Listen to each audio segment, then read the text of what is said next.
Welcome to M Caki Channel. Jangan lupa subscribe-nya ya.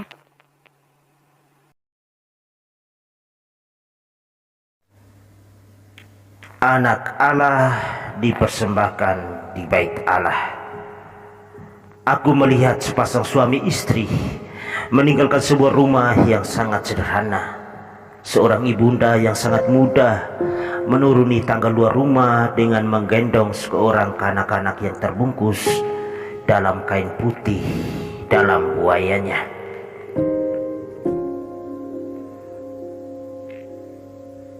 Mereka berjalan mengitari jalanan yang ada menuju ke bait Allah, tempat suci itu.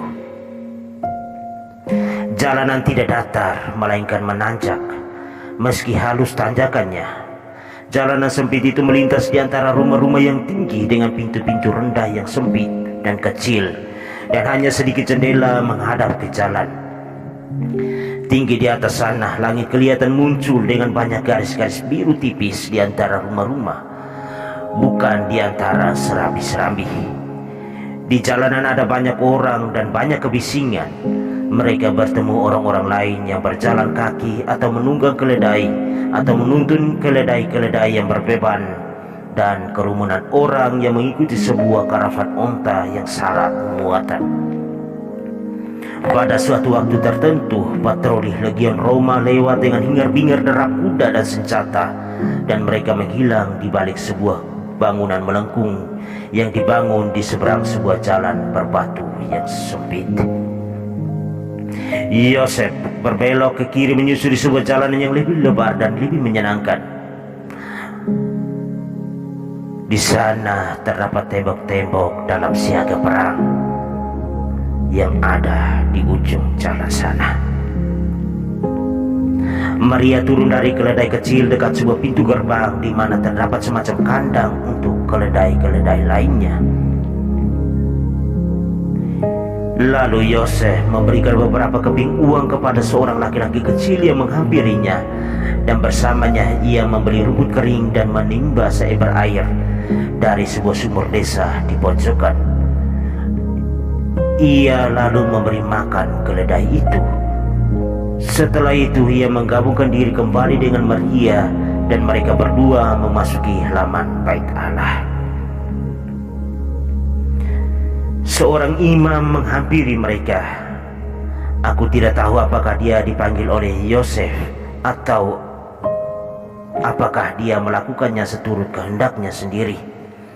Maria mempersembahkan 2 ekor merpati kecil, dan karena aku tahu nasib burung-burung itu, aku mengarahkan mataku ke yang lainnya. Aku mengamati dekorasi pada pintu gerbang yang sangat berat, pada langit-langitnya dan pada aula. Tapi aku mendapat kesan melalui sudut mata bahwa imam memerciki Maria dengan air. Pasti air, sebab aku tidak melihat ada noda pada pakaiannya. Kemudian Maria yang telah memberikan kepada imam segenggam keping uang bersama dengan 2 ekor merpati tadi, aku lupa menyebutkannya, pergi menuju ke bait Allah yang sesungguhnya dengan disertai sang imam.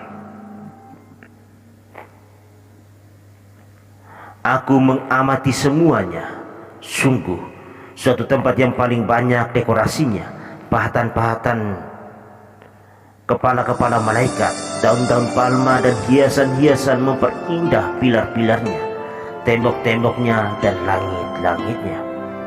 Cahaya masuk melalui jendela-jendela sempit panjang yang aneh, jelas tanpa kaca yang dibangun diagonal pada tembok-tembok.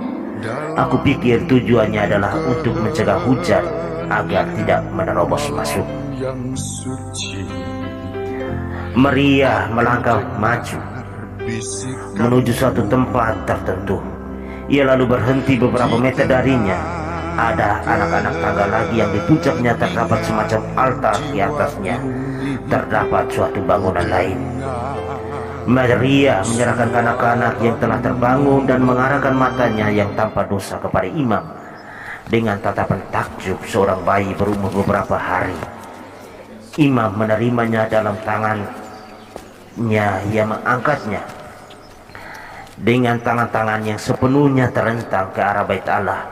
berdiri berhadapan dengan semacam altar yang ditempatkan di puncak anak-anak tangga. Upacara selesai, kanak-kanak diserahkan kembali kepada bundanya dan imam pun pergi. Ada sekelompok orang yang menonton.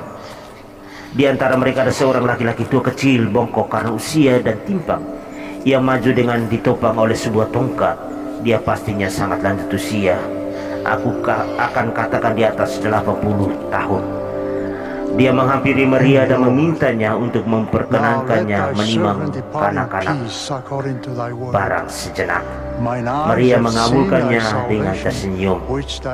Simeon, yang dulunya selalu aku pikir termasuk dalam golongan imam, dan yang kenyataannya adalah seorang yang percaya secara sederhana, setidaknya dilihat dari pakaiannya, mengambil kanak-kanak dan menciumnya. Yesus tersenyum kepadanya dengan senyuman khas mengisap susu. Ia tampak memperhatikan penuh rasa ingin tahu, sebab orang tua itu sekaligus menangis dan tertawa, dan butiran-butiran air matanya membentuk hiasan yang berkilau yang mengalir menuruni keriputnya, bak manik-manik pada jenggotnya yang putih panjang.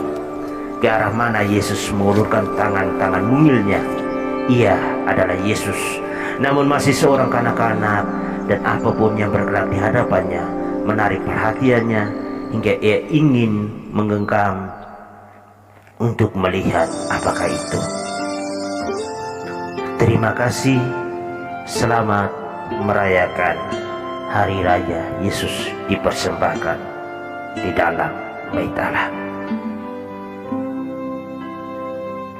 Letakkanlah kekhawatiran kehidupan kita di kaki Allah. Jangan lupa kita harus bersyukur.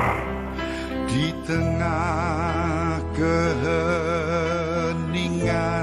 jiwa ini, ku dengar suaramu.